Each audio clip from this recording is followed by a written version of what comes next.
Hi, this is Arthur from the Minute Review Show. If you have a minute, I have an opinion. In this video, I visit Uncle Lu, one of the best regarded Chinese restaurants in Manhattan's Chinatown. The New York Times said in a headline, Uncle Lu is a restaurant for people who love Chinatown. You will see why later on in this video. As you walk into the restaurant, you will see the warm brick-walled dining room which contains a variety of seating options. There's a bar area that also serves the entire menu, which is where I sat to film this video. I'm at Uncle Lu's. It's a relatively new restaurant, I think just a couple of years old. And I'm here to try some Cantonese food. And I looked at the menu, and a big part of the menu says that they have low-wok-hu food, which means that it's overseas Chinese, basically Chinese who have lived here for a while, their type of cuisine. So I'm thinking it's probably a throwback of Chinese food from probably 40-50 years ago. So they devoted an entire section for that. So I expect it to be interesting. I'm ordering one item from that part of the menu. So what is low-wok-hu? A low-wok-hu is a general term for old overseas Chinese. This refers to the first generation of Chinese immigrants who came to the United States during the mid-1800s and mid to late 20th century. These immigrants were mainly Southern Chinese, and they brought with them their food and culture and have maintained their traditions through the years. Most early Chinese restaurants in America were Southern Chinese in origin and had their own signature ingredients such as dried orange peels and black beans, and standard cooking techniques such as steaming and stir-frying. Some consider Southern Chinese cooking as simple, rustic food that relies on the original flavor of the base ingredient, not masked by sauces and preserved ingredients. The low-wok-hu section of the menu appeals to people like myself who enjoy the taste and flavors of their first-generation parents' home cooking, but it should also appeal to casual diners alike. It takes Southern Chinese cooking and presents to you the origin of what was eaten in Chinese American homes over 40 years ago or more. As someone who grew up near New York's Chinatown, I was looking for that taste of nostalgia, and boy did I find it here at Uncle Lu. The menu has over 100 choices, including a dim sum section, your beef, chicken, pork, duck, and vegetable entrees, noodle soup, fried rice, and pan-fried noodles. The most interesting part of the menu is the low-wok-hu favorite section.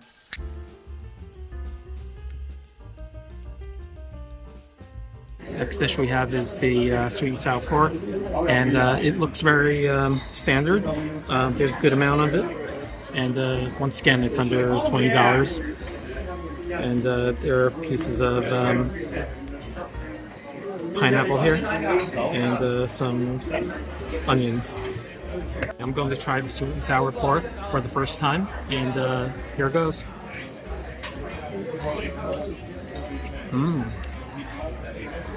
Okay. I can immediately tell that there's a crunchy, crispy shell on the outside. It's not like other places. It's actually pretty unique.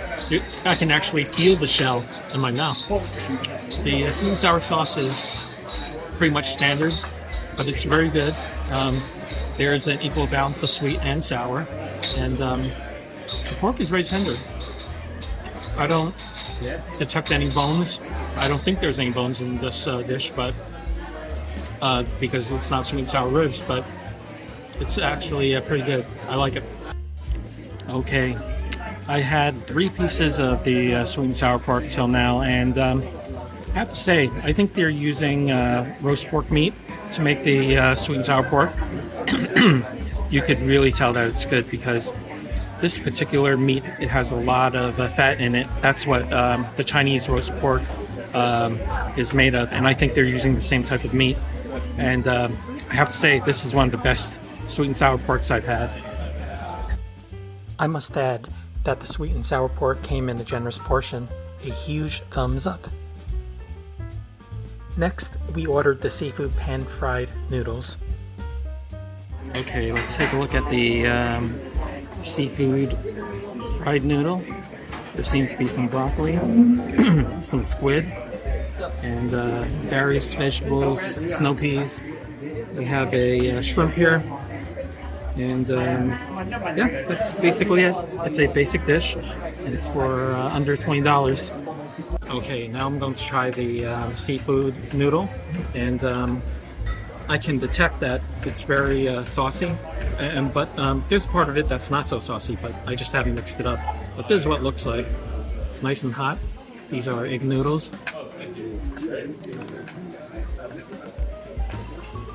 And immediately, I like it. I like it because there's plenty of saltiness to it. It's not overly salty, but it's good. It has enough to bring out the flavor. Also, I see that there's a giant shrimp. I see 4 of them on the plate, so I think that might be the standard. And also, I see 1 scallop in the entire dish, but mostly it's shrimp and squid as the seafood components. But there's lots of Western-style vegetables. They don't, for some reason, they don't use Chinese vegetables here. I just see broccoli. I just see snow peas. I see some squash and some carrots. And yeah, let's give the shrimp a try. Okay. The shrimp is very fresh. You know, when you eat fresh shrimp, it has a very nice snap to it, and that's what it has here. So kudos for the freshness and also for the size of the shrimp, which is very good. From what you can see here, it's very crispy, and what you should do is that you should mix it up with the sauce so that there's an even amount of sauce and noodles. This is the crispy part, and it's actually really good. As I had mentioned earlier, the vegetables in this dish are mainly Western vegetables, not Chinese vegetables. Despite this, it was still a solid dish. And just a quick invitation to subscribe to my channel. We hope you like this video. We do these videos once a week and hope you can join us. The last dish I ordered was the home-style braised chenpi duck, which was a roast duck bathed in a delicious chenpi orange peel sauce. I ordered an orange peel duck, and it's basically a roast duck covered in a sauce, covered in a sweet, I wouldn't say sour, but more like maybe a plum sauce. So let's give that a try. Okay. The duck is perfectly roasted. It's excellent. The skin has absorbed all the liquid from the sauce. The sauce is a star of show here. It's more on the sweet side, but not super sweet. It has plenty of spices that are added into the thick sauce. It's more like gravy. And actually, it's much better than any plum sauce that you might have. You know, the orange plum sauces? This is like a brown plum sauce, but better and better made. And I like it. It's unique. And it comes from this part of the menu that says that these are old Chinese dishes, low block dishes. So this is a definite plus. I like this. One thing that I forgot to mention about the duck is that it's made with tangerine peel.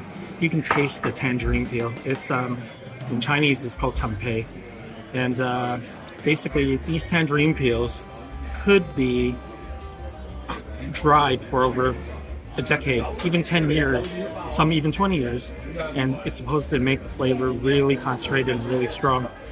And I forgot to mention before that you do taste a lot of chenpi or tangerine peel, and that's what makes this thing special.